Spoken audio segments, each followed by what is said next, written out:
Dinler o cümleden İslam niye millətçiliğe, milli mənlik şuuruna qarşıdır? Rüfət Bey, önce teşekkür ederim. Ben teşekkür Bizim ederim. beni verilişe davet ettiğine göre, Sağ işine, olun. gücüne, bütün bu gerçekten bu fedakar işine, mücadelesi, ruhuna teşekkür ederim. Siz var olun. Allah size Sağ olun, sağlık geldiniz. versin. Bəli. Sizin önemli özelliğiniz biri de budur ki, vətəndaşların, dostlarımızın, bizim mövqeyimizi beğenenlerin ve beğenmeyenlerin hamısının suallarına yer verirsiniz, cevap istiyorsunuz. Bizim de məqsədimiz ve burada ben onu da söylemek isterim. Səmimi olmağa çalışıram. Bizim de hedefimiz hür düşünce. Bəli, yəni kiməsə dini təbliğ eləmirəm burada. Düşüncələrimi paylaşıram. Ən azı bir dənə ricam var. Mənim dediyimi də düşün. Buradan da bax. Ön yargılı olmayaq. Hər şeyi inkarlamayaq. Birincisi budur ki, baxın, din, yəni İslam dini deyək, Quran-ı Kerim insanların öz milli kimliyini əsla yasaqlamaz. Bakın en meşhur ayələrdən biri budur. Mən sizi göyüm yarattım ki birbirinizi tanıyasınız. Bakın birbirine savaşasınız yok. Birbirinizi öldüresiniz değil. Birbirinizi tanıyasınız. Bakın insanın düşünme biçimine biri budur ki Rüfət Bey. Fərqlilik insanları hayatı tanıdır. Ben. Zenginliği gösterir. Allah'ın kudretini gösterir. Sonra her dil bakın Allah buyurur ki her dil bir ayettir. İnsanların milli kimliğini, milli kimliğin en mühim alameti nedir? Dildir deyirsin. Bak dildir. Ama Allah buyurur ki her dil bir ayet. Bir dili öldürmek bir aye öldürmektir. Aye yalnız Kur'an'da yazılan cümleler değil. Diller de ayeti, renkler de ayeti, milletler de ayeti, kavimler de ayeti. Allah neye karşıdır? Allah mensup olduğun irgi ya da milleti üstünlüğü ölçüsüne çevirmeye karşıdır. Rasizm. Rasizm, irkçilik. Peygamberimizin hayatına bakın, bak Peygamberimizin bir Ərəb kimliği var.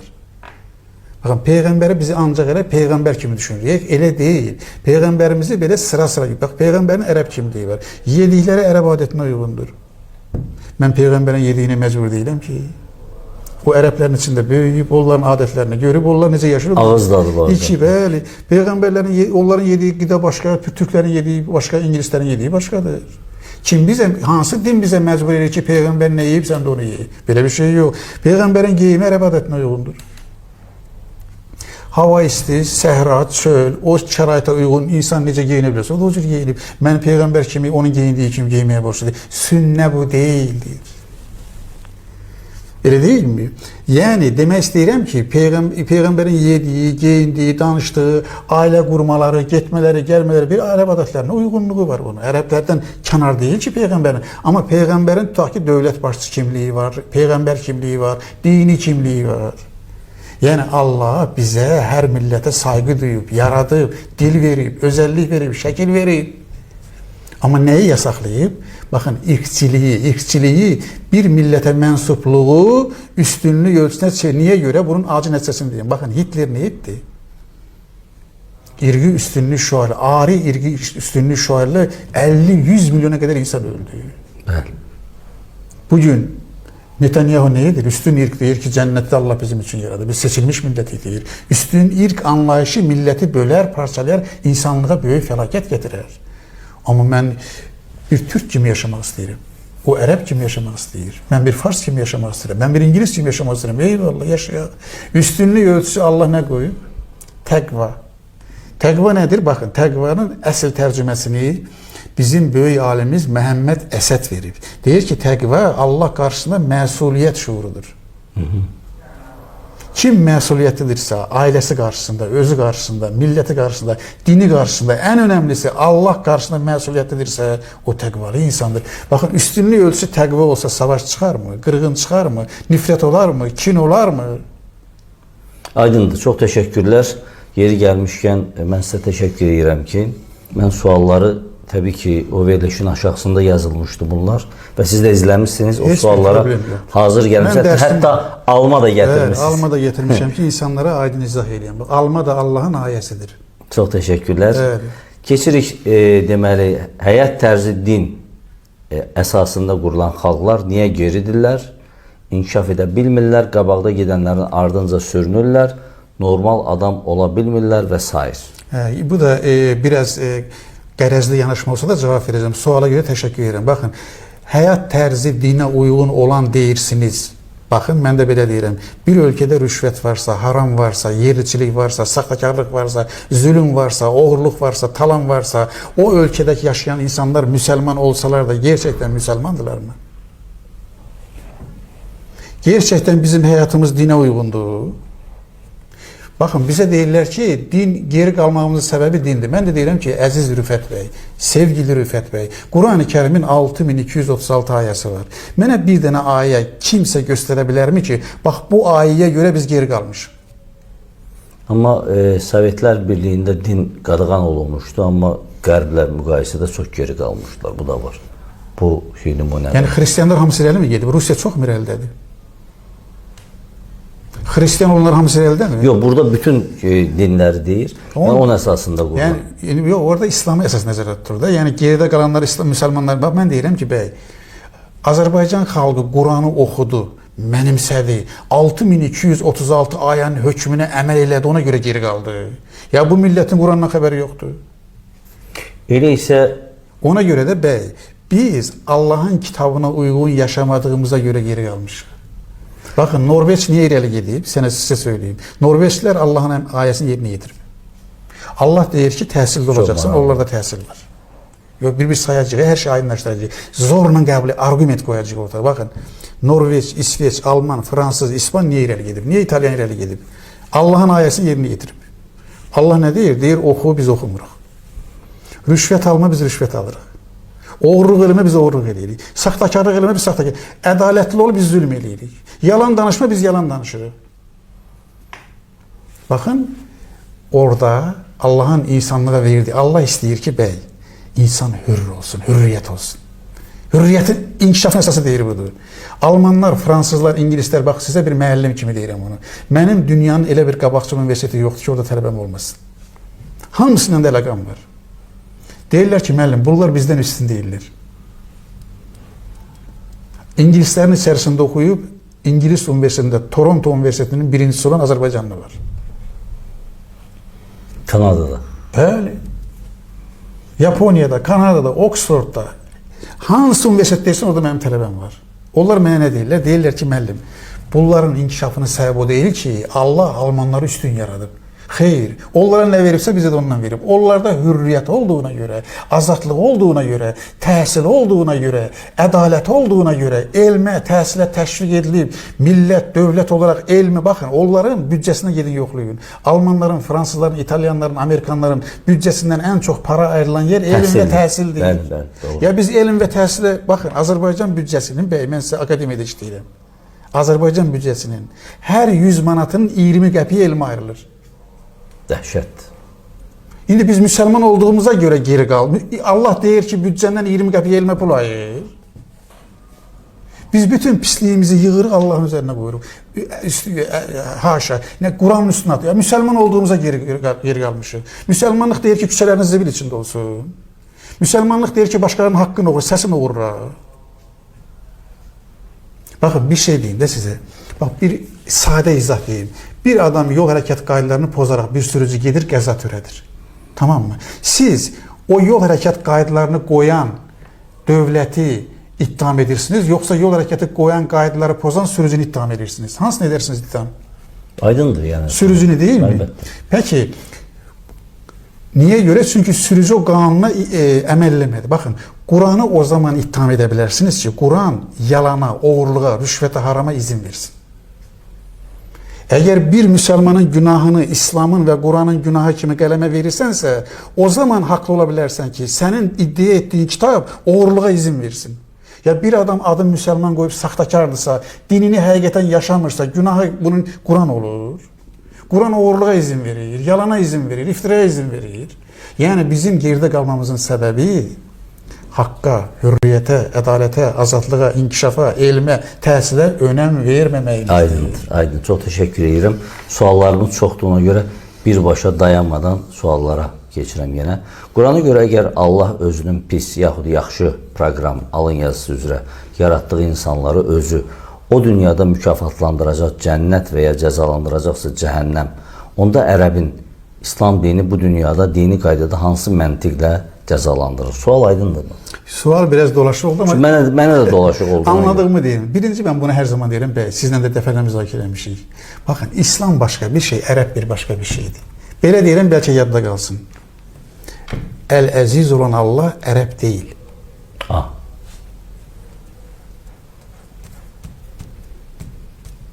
Allah Ərəbin Allahı değildir, İngilisin Allahı değildir, Türkün Allahı değildir. Allah mənimdir diyemezsen Allah herkesin Allahıdır. Din herkesin dinidir. Ərəbin dili diye bir şey. Ərəblər, bak belə deyim də, Ərəblərin içərisində sağçı da var, solçu da var, ateist da var, deist da var, komünist da var, hər cür adam var. Ərəblərin içərisində dindən, necə ki İran şiəlikdən istifadə eləyib, farsçılığı onun içərisində qoyub, Azərbaycana təsirləmək istəmir. Elə ərəb milliyyətçilər də var ki, Quranı, İslamı istismar eləyir, ərəbçiliyi də onun içine yerləşdirib, öz işini görməyə çalışır. Biz bunu ayıracağıq. İkinci, bak bu əslində birisi nədir? Bu kötülük problemi deyirlər. Teodise, niyə pislik var? Belki ondan birleştirim. Elə bir sual da varsa birleştirim, cevap verim. Onda davam edək. Evet. Onda davam edək. Qurana görə alın yazısı varsa, onda niyə alın Qurana görə yazısını alın yazan yazısı yox? İnsanları cənnətlə mükafatlandırır, cəhənnəmlə isə cəzalandırır. Bu elə əvvəlki sualın davamı idi. Bu hemen sualın devam edir. Bak ben size bir şey diyeyim. Buna Kur'an'da ben anlayışta kötülük, şer anlayışı değiller. Bak o yüzden kısa bir şey diyeyim ki vaktimizin məhdudluğuna göre bu anlayışın tarihi çok qədimdir. İnsanlıqla yarışırdı. İnsanlar həmişə fikirləşiblər, niye pislik var, niye zəlzəl olur, niye insanlar binanın altında qalıb ölür, can çəkir, niye Allah ədalətsə bunları şeyləmir. Ama bunlar məsələn tek İslam'dan önce de mesela buna cevaplar aktarıblar. Mesela Buddizmin, Şintoizmin esas tezisinin biri budur ki insanı acı çəkməkdən uzaklaştırsın. Elə bir dünya. Platon deyib ki kainattaki insandaki pisliğin sebebi kötü ruh, pis ruhlardır deyib. Farklı cevaplar. Ancak bunu ateistler bir Allah'ın yokluğunun dəlilinə çevirdiler. Yani bak böyle deyirlər. Allah varsa məntiqi kötülük deyirlər buna. Allah varsa niye pislik var? Niye şer var? Niye insanlar azap çəkir? Bakın ben size getirdiğim cevapları diyeyim. Pislik nedir? Önce onu diyeyim. Şer niye var? Cevabını da diyeceğim. Gayesiz hareket etmek pisliktir. Məqsədsiz, gayesiz hareket etmek, bir şey yaratmak pisliktir. Bakın. Allah'ın hayatta, kainatta məqsədsiz, gayesiz yarattığı bir şey gösterebilir misiniz? Bak o yüzden burada ateistlerin bir tane özelliği var. Ben bunu da size söyleyeyim. Bize dindarlara hücum eləyir. Mənə biri yazıb ki, mən Allah'ın yoxluğunu subut eləyə bilərəm. Bakın, mən də deyirəm ki, sən məntiq oxumamısan. Deyir, niyə oxumamışam? Deyirəm ki, məntiqin ana qanunun biri budur. Yoxluğun isbatı yoxdur. Varlığın isbatı var. Bəli. Bakın, yoxluğun isbatı yoxdur. Adam mənə deyir ki, yoxluğu isbat eləyəcəm. Bakın, bura alma getirmiş. Siz varlığı ispat edə bilirsinizmi? Əlbəttə. Onu söyləyirəm də. Bakın, varlığın isbatı budur.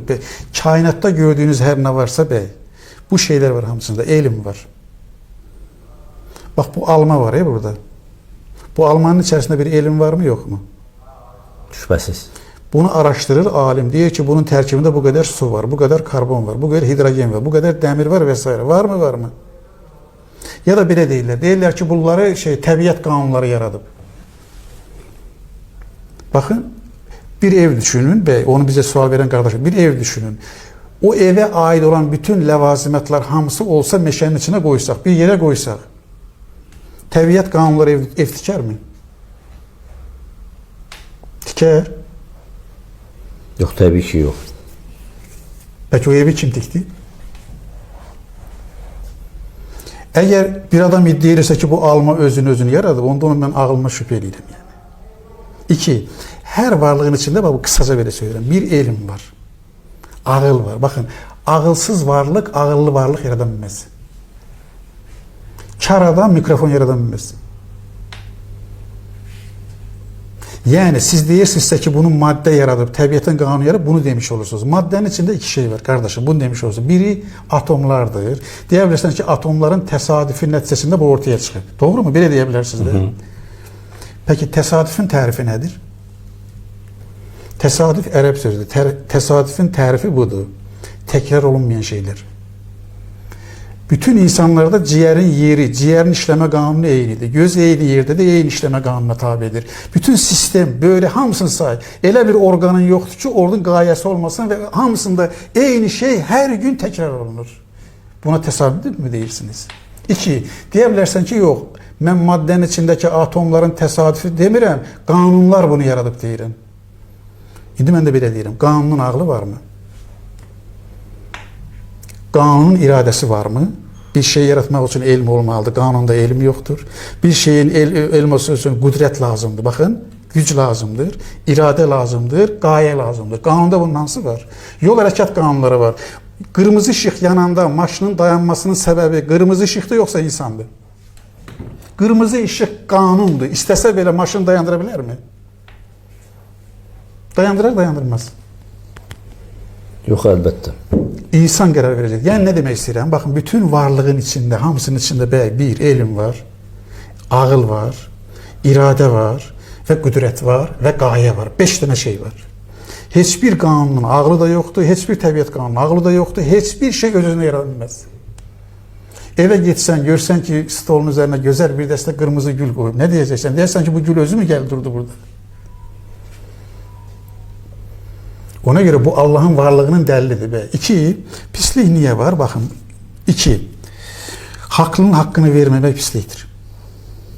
Allah hər haqlıya, hər haqq edənə haqqını verəcəyini bəyan edib etməyib. Burada bir şey deyim ki, pislik niyə var, şər niyə var sualına Allahı qəbul etmədən, ahirəti qəbul etmədən cavab verəməzsin. Baxın, ateist buna cavab verəməz. Deyək ki, ateistlərin dediyi kimidir. Yəni, haşa, əstağfurullah, Allah yoxdur. Ateistlərin pislik niyə var cavabı nədir? Biz desək ki, əstağfurullah, Allah yoxdur, pislik problemi həll olunurmu? Nədir onların cavabı? Nə ilə izah eləyəcəklər? İndi mən deyirəm, baxın, Allah haqlının haqqını verəcəyini vəd eləyib. Amma bu dünyada ola bilər, ahirətdə ola bilər. Əməyi boşa çıxarmaq pislikdir. Allah buyurub ki, heç kimin əməyi boşa çıxmayacaq. Əbədi həyatda cəza və mükafatın olmaması pislikdir. Allah əbədi həyatda hər haqq edənin mükafatı və cəzası olduğunu vəd edib. Hesab soruşmamaq. Adam oğurur, çalır, çapır, toğurur, heç kimdə hesab soruşmursa pislikdir. Allah hesab soruşacağını söylüyor. Din günü hesab soruşacağı biləcək. Ən böyük şər, bax diqqət edin buraya, ən böyük şər yoxluqdur. İnsanın var olmaq deyə bir haqqı mı var? İnsanı yoxluqdan var etmək qədər insana yaxşılıq yoxdur. Bax, indi niyə var? Səbəbini də belə deyim, bəy. Gözəl insan. Birinci budur ki, Allah istəyib ki, insan iradəli varlıq olsun. Bəziləri deyir ki, məsələn, biri bir uşağı öldürmək istəyir, həmin anda Allah müdaxilə edib ona mane ola bilməzmi? Allah mane olmaz ona. Çünki onda iradə verməyin önəmi yoxdur, olmur. Deyək da bu qədər zülümlər, ədalətsizliklər müqabilində Allah niyə susur? Niyə o dəqiqə müdaxilələnmir? Çünki insana iradə verib, iradə vermək seçim deməkdir. İnsana iradə vermək bu deməkdir. İnsana iradə vermək, öncə ana cümləni söyləyəm. İnsana iradə vermək şər deyil. İradəni yanlış yolda istifadə etmək şərdir. Bıçaq yaratmaq şər deyil. Bıçaqla adam öldürmək şərdir. Allah verdiyi iradəyə sayğı duyub. Əgər insana həm iradə versəydi, həm də iradə vermək o deməkdir ki, insan həm yaxşılıq eləyə bilər, həm də pislik eləyə bilər. Və Allah insana iradə verib pislik etməsində önünü kəssəydi, o halda Allahın varlığının bir səbəbi olurdu mu? İradə verməyin bir anlamı olurdu mu? Yəni, həyatda pislik niyə varlığının cavabı biri budur. İnsan iradəli varlıqdır. Və insana bu iradəsini doğru yolda istifadə etmək üçün də Allah hər şeyi eləyib. Doğru yolu göstərib, kitabı göndərib, peyğəmbərlər göndərib, haqqın, ədalətin ölçüsünü qoyub. 2. Acılar insanı böyüdür. 3. İnsanın düşünmə biçimi belədir, bəy. Zidlər olmazsa insan düşünə bilməz. Əksliklərin vəhdəti. Bəli. Dialektika. Qara olmasa ağın nə olduğunu biləməzsən. Yaxşı, pis. Pislik olmasa yaxşılığın qədrini bilməzsən. Sağ var ki, solda var. Bəli. Yəni Allah, bir də belə deyim də, Allah hər şeyi görür. Biz filmin kiçik bir hissəsini görüb onu zülm hesab edirik. Məncə elə bu sualın cavabını da verdiniz ki, ümumiyyətlə Allah insanların hamısını ağıllı və eyni dildə eyni dində bərabər imkanlı yarada bilməzdim. Məncə də bu sualın da cavabı O zülm olmazmı? Hamımız eyni olsaq, bax, Rüfətlə mənim fərqim olmasa, zülm deyilmi bu? Baxın, Quranda Rüfət bəy, Allah buyurur ki, fərqlilik Allahın ayəsidir. Hamı, deyə bilərsiniz ki, niyə bu Rüfətin başına gəlir, sənin başına gəlmir? Hamıya eyni cəzanı versək, bu zülm olmurmu? Hər kəsin yolu da, yükü də, şeyi də var və ona qarşılıq olaraq da Allah bir mükafat ya da cəza vəd edir, yoxsa vəd eləmir? Həyat fərqli olanda gözəl olmurmu? Almanın çeşidləri, çiçəyin çeşidləri, insanın çeşidləri, hər şey çeşid olanda daha gözəl bir həyat yaşanan bir həyat olmurmu? doğrudur. Yəni Allahın varlığının dəlili budur. Bir şey ağıllı olmasa, elmi olmasa, iradəsi olmasa, qüdrəti olmasa bir şey yarada bilməz. Ağılsız bir varlıq ağıllı bir şey yarada bilməz. Ev özünü yarada bilməz, meşə özünü yarada bilməz, günəş özünü yarada bilməz. Bunların hamısının hər sənətin bir sənətkarı var. Bizim izahımız budur. Aydındır. Deməli, bu biri suallar, növbəti sual da daha doğrusu həmin kontekstdədir. Yenə də Qurana görə Allah nə üçün ol deməklə hər şeyi yaxşı və ədalətli etmir, kafirlərin düz yola qayıtmasını istəmir. Allah istəmirsə kitab göndərərmi? Birinci bu ol əmrini izah edeyim. Allah ol dedi, hər şey oldu deyil. Allah ol dedi, hər şey olmağa başladı. Tərcümə budur. Yaradılış mərhələ-mərhələ. Bir uşaq kimi düşünün. Bir uşağın ana bətnində düşməsi, yavaş-yavaş böyüməsi kimi. Elə deyilmi? İkincisi, Allah insanın yanlış yola getməməsi üçün hər şey etmədimi? Peki kitabı niyə görə göndərib? Elə deyilmi? Peyğəmbərlər niyə görə göndərib? Niyə görə ox əmr eləyir? Niyə görə elmi öyrənin deyir? İki, Allah bir insanın yanlış yola getməsini niyə önləmir? Yəni, pislik, müşrik olmasını niyə önləmir? Onda iradə verməyin nə anlamı qalır? Sənə həm iradə vermişəm, həm də seçmə haqqın yoxdur. İradə nə olur, olmur? İradə nə deməkdir? İradə ərəb sözüdür, seçmə deməkdir. Ona görə Allah insana ağıl verəndə, iradə verəndə həmişə bunu vermiş olur Rüfət bəy. Ağıl və iradə verib o deməkdir ki, sən yaxşılıqda edə bilərsən, pislik edə bilərsən. İradəli varlıq budur. İradəli varlıq olduğuna görə hesab var. İradəli varlıq olduğuna görə cəza var. İradəli varlıq olduğuna görə məsuliyyət var. İradəli varlıq olduğuna görə cəhənnəm və cənnət var. Əgər Allah insanın bir şey etməsinin önünü kəssə, onda iradə verməyin bir anlamı qalmazdı ki. Hesabın anlamı qalmazdı ki. İkinci, Allah buyurur ki, sənə iradə verdiyim, yol göstərdiyim, kitabımı göndərdiyim, elçimi göndərdiyim, əgər sən bunlara tabi olmasan, başqa bir seçsən, seçim də sənə aiddir, seçiminin məsuliyyəti sənə aiddir. Yəni, sənə seçim imkanı tanıyır. Bəli. Seçim də bu deməkdir. Pisi də seçə bilərsən, yaxşını da. Amma Allah yaxşını seç deyir. Onu göstərir, kitab göndərir, elçi göndərir, yol göstərir. Amma insan yenə də, insan belə bir varlıqdır ki, onu yaradan Allaha yox deyə bilir. Bəli. Onu yaradan Allahın dediyini seçməyə bilir. Ona görə də məsuldur. Ona görə ağıllı və iradəlidir. Seçdiyinin məsuliyyəti ona aiddir. Allah nə üçün anadan gəlmə psixi və fiziki qüsurlu insanları yaradır? Hə, dedim, yəni ola bilər, bunun izahı yəni axirətlə bağlıdır. Əgər axirətə getsək, o insanın cənnətin ən gözəl yerində olduğunu görəcəksə, Allahım məni də niyə bu cür yaratmadın deməyəcəyik mi? Yəni biz bu suala cavab vermək üçün iki dünyalı baxmalıyıq işə. Yəni həyat bu dünyada oldum, yaşadım və öldümdən ibarətdir desən, bu sualın cavabını tapa bilmərik. Onda Allah zalimdir deyəcəksən. Aynen. Məsələn, niyə zəlzələ olur və uşaqlar onun altında qalıb ölürlər? Bəli. Film irəli baxsaq, axirətdə o uşağın taleyi nə olacaq? Allah onlara əsla heç kimə zülm etməyəcəyini söyləyirmi? Söyləyir. Ona böyük mükafat verəcəyini söyləyirmi? Söyləyir. Bizim görmədik, elə bil ki, belə deyirəm də, bir uşaq xəstələnir, anası onu zorla həkimə aparır. Ona iynə vurdurur. Anası ona pislik mi eləyir? Hocam, bu axirət niyyət fəlsəfəsində İslamda? Axirət budur da, həyat var, ölüm var, yenidən diriliş var, hesab var, cənnət və cəhənnəm var. Əlbəttə, bu bugünkü verilişimizin hüdudlarına sığmayacaq. Amma qısa olaraq, İnsanlar bu dünyada yaşayırlar, yaradırlar, yeyirlər, içirlər, gəzirlər. Amma axirəti görən olmayıb. Niyə insanlar axirətə inanmalıdır? Ahirete inanmak dünyanın ruhudur. Ahiret olmasa dünyanın mənası olmaz. İnsanı yaratmağın, insana ağıl verməyin, iradə verməyin mənası olmaz. İkincisi, Yəni simvolikdir. yox, simvolik deyil. Niye simvolik? Allah ahiret deyirsə var, cennet ve cehennem varsa niye simvolik olsun ki? Gerçektir.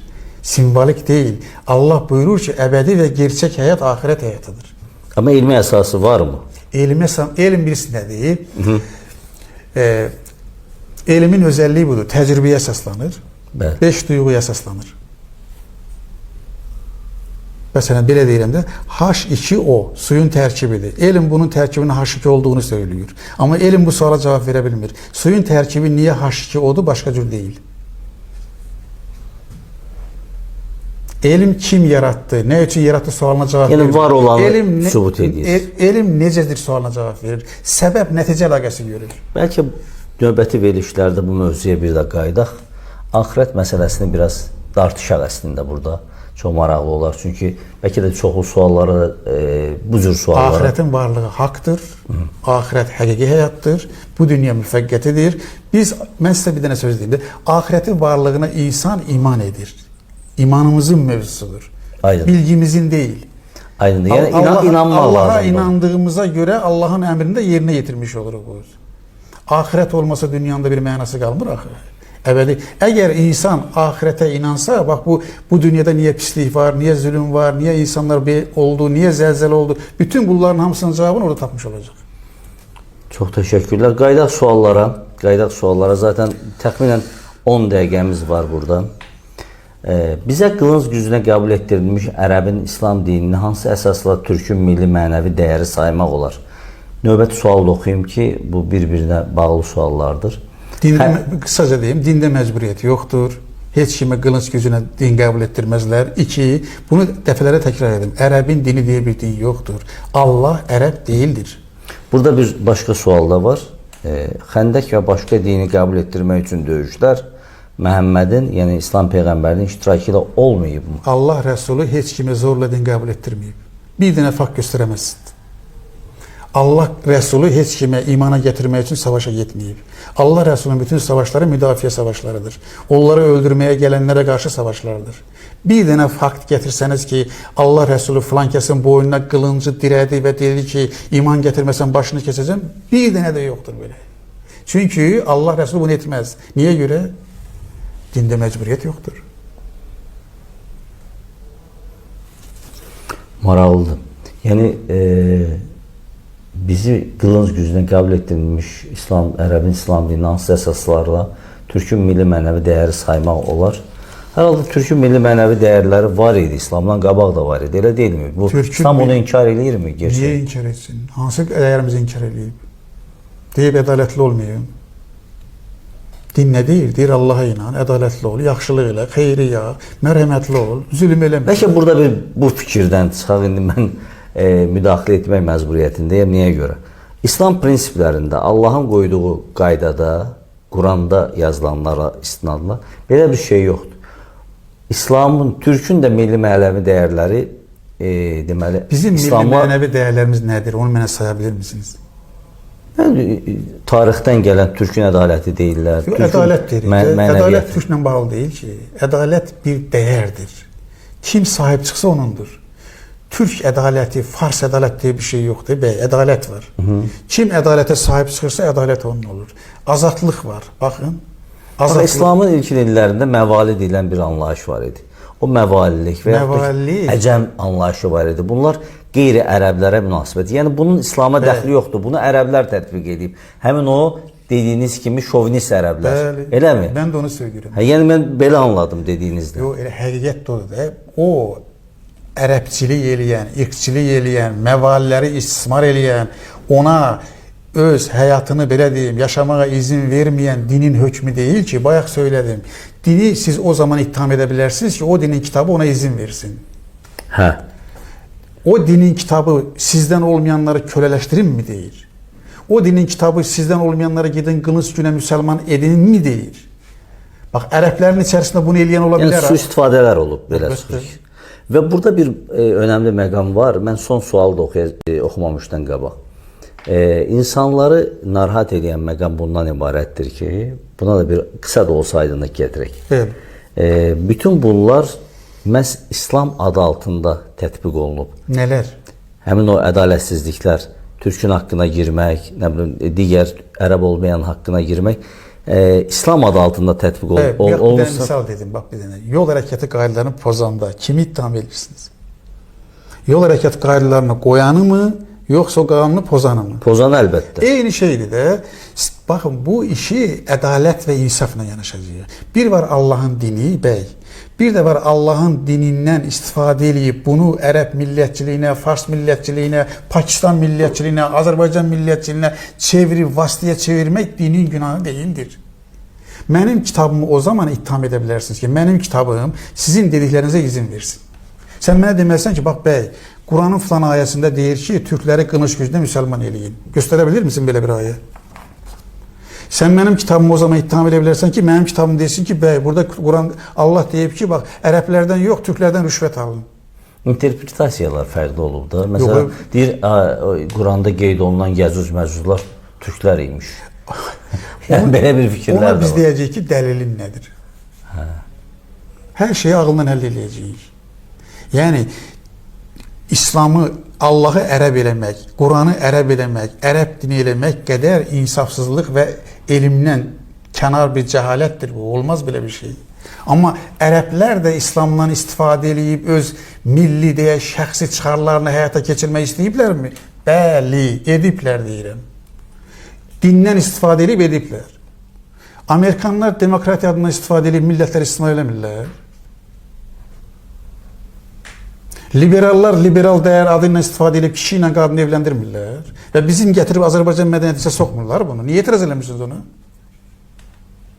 Avropanın dəyəri dediyiniz hər şey gözəldir. Onlar da demokratiya adı altında, feminizm adı altında hər çirkənliyi, baxın indi Azərbaycanda yayılır bu, yayırlar bunu. Deyirlər ki, sənin cinsiyyətin yoxdur. 18 yaşa çatanda cinsiyyətini özün müəyyən edəcəksin. Eurovision bir cehalet türü değil. Demokratiya, azadlıq adı altında millete yer etmirlər bunu. İndi biri o belə deyək, azadlığın, hürriyyətin verdiyi imkanlardan istifadə edib öz əxlaqsızlığını, öz necə deyim, o insanlığa sığmayan vərdişlərini də onun içinə qoyub yayırsa, biz o deyəcəyik ki, hürriyyət pis deyil. Ya aydındır. Yəni belə çıxır ki, azadlıqdan da su-istifadə, hürriyyətdən də su-istifadə olduğu kimi dindən də su-istifadə. Allah'a istismar edirlər bəy. En çok istismar olunan kim deyirsə mən Allah'tır deyirəm. Allah adıyla baş kəsirlər. Allah adıyla insanları sustururlar. Bəli. Allah adıyla insanları itayətə məcbur edirlər. Öz sözlərini bunu bax sənə Allah əmr eləyir. Ha, çıxa bilməzsən deyir. Allah deyir Kur'an oxu, adamlar deyir oxuma, dindən çıxarsan. Allah istismar olunur, Kur'an istismar olunur, Peygamber istismar olunur, azadlıq, hürriyyət, hər şey, milli duyğular istismar olunmur. Turançılığı bugün istismar edenler yoktur. Əlbəttə. Ben niye onda Turançılığı, siz Turançılığı biri istismar eləyir deyə Turan ideyasını ləğv eləyəcəyik, atacağıq qırağa. Son sual oxuyuram, hörmətli Siracəddin hocam. Allah təkdirsə onda müxtəlif dinlərə, müxtəlif şərtlər niyə qoyur? Müxtəlif din yoxdur, din birdir. Ah. Adəm Peyğəmbərdən başlayıb, Həzrəti Muhammeddə də bitib. Adı da İslamdır. İslam, Hristiyanlıq. Hristiyanlıq soydan ortaya çıxıb. Bakın ben size bir şey diyeyim de, bütün peygamberler eyni soydandır. Din birdir. Mənə bir elçi göndərebilirsinizmi ki, məsələn, Həzrəti Muhammedin, Həzrəti Musa'nın, Həzrəti İsa'nın təbliğindən fərqli bir şey təbliğ edir. Üç şey təbliğ edir. Bütün peygamberler bunu təbliğ edir. Tövhid, la ilahe illallah, Allah'tan başka ilah yoktur. Ama Buddizm də dindir. Yok, Buddizm inançdır. Hə, inancla dini ayıraq. İmanla inancı ayırırıq biz. Aha. İman Allah'ın varlıq və birliyinə əsas olanlara deyirik. İnanç Buddizmdə, Şintoizmdə, hər Hindistan'da yüzlərlə şey var. İnanç var. İnanç başka şey, iman başka şey. Din deyəndə biz buna dində belə deyirlər, səmavi kitablar deyirlər. Evet. Səmavi din deyirlər. Səmavi din yəni tövhidə əsaslanır. Tövrat, Zəbur, İncil, Quran. və Quran. Yəni biz buna deyirik tövhid əsaslı din. Bir, Peyğəmbərlər bunu təbliğ eləyirlər. 2, bütün peyğəmbərlər axirəti təbliğ eləyirlər. Axirət var. Axirət insan üçün ən böyük ödüldür, mükafatdır deyirlər. Bütün peyğəmbərlər peyğəmbərliyi təbliğ eləyirlər və ədalət təbliğ eləyirlər. Baxın budur. Tövhid, axirət, risalət, mərhəmət, ədalət. İsa da bunu təbliğ eləyib. Həzrəti İsa da, Həzrəti Musa da, Həzrəti Muhammed. Bu inan və yaxud da iman deyil. Hər inanc iman deyil. Hə. Niyə hər inanc imana çevrilməyib onda? O indi tarixi proseslər olub, qəbul eləməyib, öz sistemi olub, o başqa bir şey olub. Mən bunu nəyə görə sual verirəm? 5 dəqiqəmiz qalıb təxminən. Tarix bir mifologiyadan bir dinlərə keçir. Bir mifoloji dönəm də var. Hə, mifoloji dönəmdən dinlərin formalaşdırdığı dönəmə keçib, ondan sonra fəlsəfə dönəmi başlayır. Elə deyilmi hocam? Yox, bu aydınlanma hərəkatının böldüyü şeydir də. Biz insanlığın tarixin dinlə başlayırıq. İlk insan yaradıb Adəmi Allah ilk vəhiyində ona göndərib. İnsanlıq buradan başlayıb. Hə, bu dini baxış. İlk insan kimdir? Adəm deyilmi? Dini Adəm baxış elədir. Biz dindən danışırıq. Dini sualın cavabı dindən olmalıdır. Aydındır. Fəlsəfədən olmalıdır. Sizin dediyiniz aydınlanmanın bölgüsüdür. Mifologiya var idi, din var idi, sonra da fəlsəfə gəldi. O yanlış bölgü. Əlbəttə yanlış bölgüdür. Yəni mifologiya... İnsanlığın tarixi Adəmin yaradışından başlayır. Aha. Adəmi yaradan Allah'tır. Adəmə vəhy göndərən də ondur. Mifoloji dönəm o dinin harasında? Mifologiya hər bugün də var. Mifologiya ölmədi ki. Məsələn, qədim Yunanlıda şeylər vardı, mifoloji anlayış var idi. Tanrılar var idi, baş tanrı var idi, Zevs baş tanrı idi. Mifoloji inancı idi. Yəni elə biz necədir? Bax, Allah sistemini göndərir, sonra təhrif olur. İnsanlar onu pozurlar, sistemi pozurlar. Mifologiya gedirlər, çoxallahlığa gedirlər, müşrikliyə gedirlər, buddizmə gedirlər. Allah vəhiy göndərər, yenə insanları islah eləyir. Quran-ı Kərim niyə islah olundu son kitab kimi?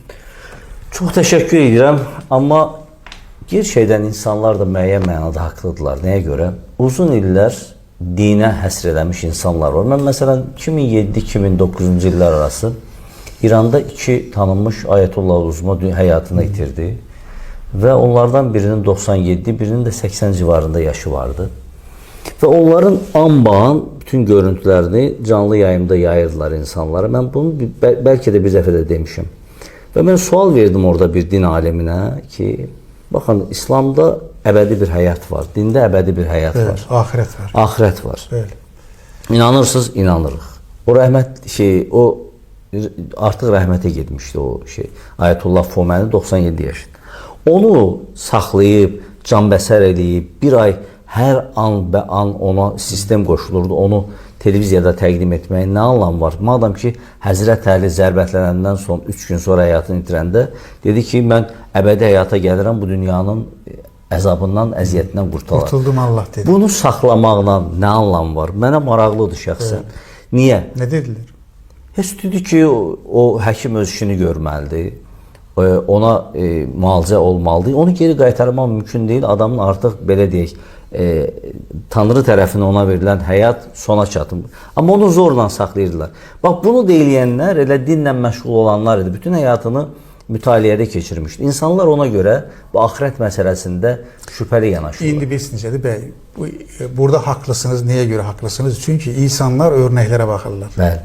Örnəklər maalesef belədir. Müsəlmanlar baxın, bizə İslam dininə hücum edənlərə baxsanız, müsəlmanların həyatından çıxış edib İslama hücum edirlər. Qurandan hücum edə bilmirlər. Doğru, razıyam. Çünki o bütün həyatını Quran oxumağa sərf edən adam əgər ona riayət etmirsə, deyir ki, sizin din adamınız, şeyxiniz budursa, mən o dinə inanmıram deyir. Ona görə deyirəm ki, bax, örnək olmaq çox önəmli şeydir. Bu təkcə dinə aid deyil, bəy. Siyasətdə də elədir. Siyasətdə görürsən ki, adam partiya qurub siyasəti, əxlaqı, ədaləti hamısını gözdən salır. Bu təkcə dinin problemi deyil axı. Hə, onunla razıyam. Türkçülük də belədir, turançılıq da belədir, hürriyyət də belədir, siyasi partiya da belədir. Adam partiya qurur, insanları siyasətini iyrəndirir. Çox təəssüflər olsun. Məncə bundan artıq sizi yormayaq. Suallarımız olsa yenə cavablandıra bilərik. İnşallah. Çalışarıq. Çox təşəkkürlər. Sağ olun, var olun. Var olun. Sual göndərənə də, onu bizə çatdırana da, burada bizimlə bir yerdə bunu müzakirə etməyə çalışana hər kəsə təşəkkür edirik. Biz də sizə təşəkkür edirik. Gücümüz çatdığı qədər cavablandırmağa çalışdıq. Çox sağ olun, hörmətli